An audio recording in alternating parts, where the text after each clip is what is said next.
Point. Stacy, Amir, good to have you on. Amir, was that your daughter, by the way? She's adorable. Yeah, one of them. She was helping you out there. I just saw that. Did you, by the way, Amir, did you ever try to call in to Rush Limbaugh? I did it. And I was like 16 years old, and I tried to call in, but you couldn't get on. You know, the screener would be like, hey, what are you talking about? And you'd be like, Bill Clinton. And he'd be like, all right. And you'd listen to the show on the phone. It was like an hour and 15 minutes, and finally I had to hang up. But I always wanted to have a conversation. Never got to meet him. Wish I did. Yeah, no, I never was able to. I never tried, and I never got through. Probably because I never tried. Right.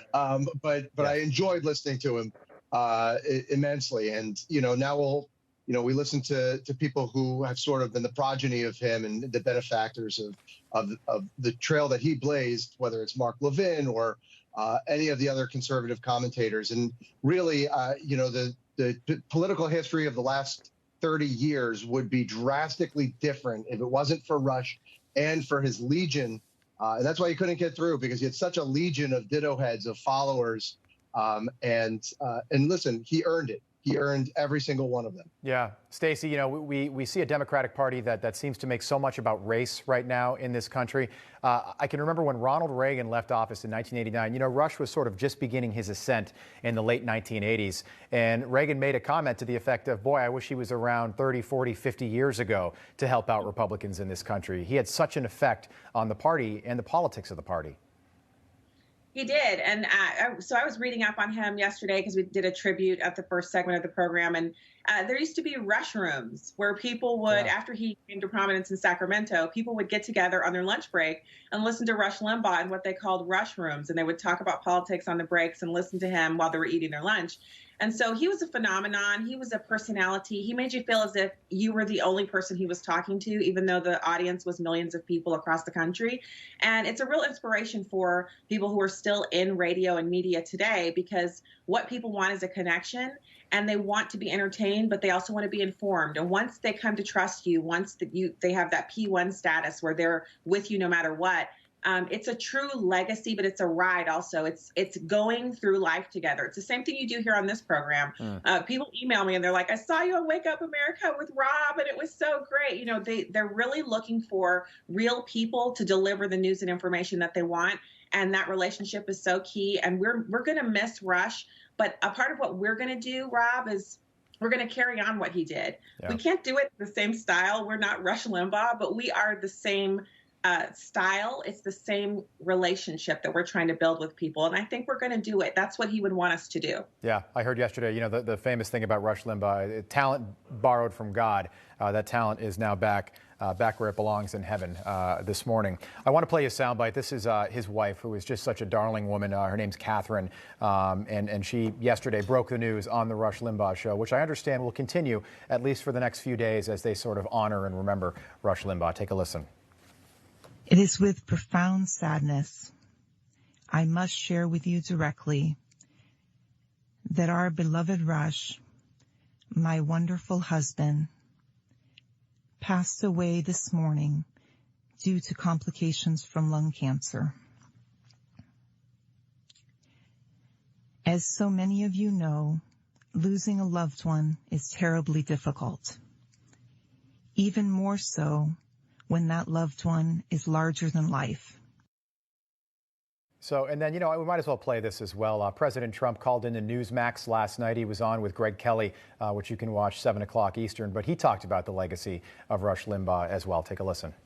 He's irreplaceable. But people, that is one of those little things that keeps popping up. But you wouldn't want to follow Rush. It's the old story. You get somebody like that, you don't want to follow him, because some things just can't be done. He was unique. Amir, I know you're a sports fan. Liz Mayer, welcome into the show, by the way. Good to see you. Amir, I know you're a sports fan. To me, this reminds me, and they're going to continue the Rush Limbaugh show with guest hosts for a little while and see if they can kind of, if they can keep some of their listeners. But to me, this would be like trying to replace Babe Ruth in the, the third spot in the, the Yankees batting order. I mean, he's irreplaceable. Yeah, he really is. And that's a great, I guess, reference and question as to who is the heir. I don't know. I mean, some people have already focused their attention on Tucker Carlson saying, oh, he's the one who the left is going to use as their boogeyman. But I don't know. I don't know that anybody can replace him. I mean, what Rush did also is he broke the monopoly of that the liberals had, this death grip on media, by sort of heralding in this world of conservative talk. And we're all the beneficiaries of that. Yourself, Newsmax, and everyone on this program today. So we have a lot to attribute to Rush Limbaugh.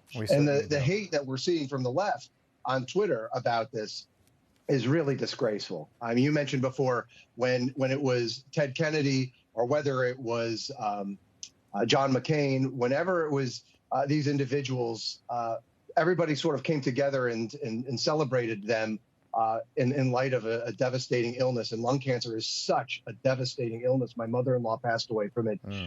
It's agonizing and difficult in every which way. But the acrimony from the left is really shameful to see. Well, you make a good point. Liz, I want to get your thoughts. We have a lot to get to. I know you're coming back with us, the entire panel after the break. But Liz, welcome into the show. Rush Limbaugh, a titan in the industry.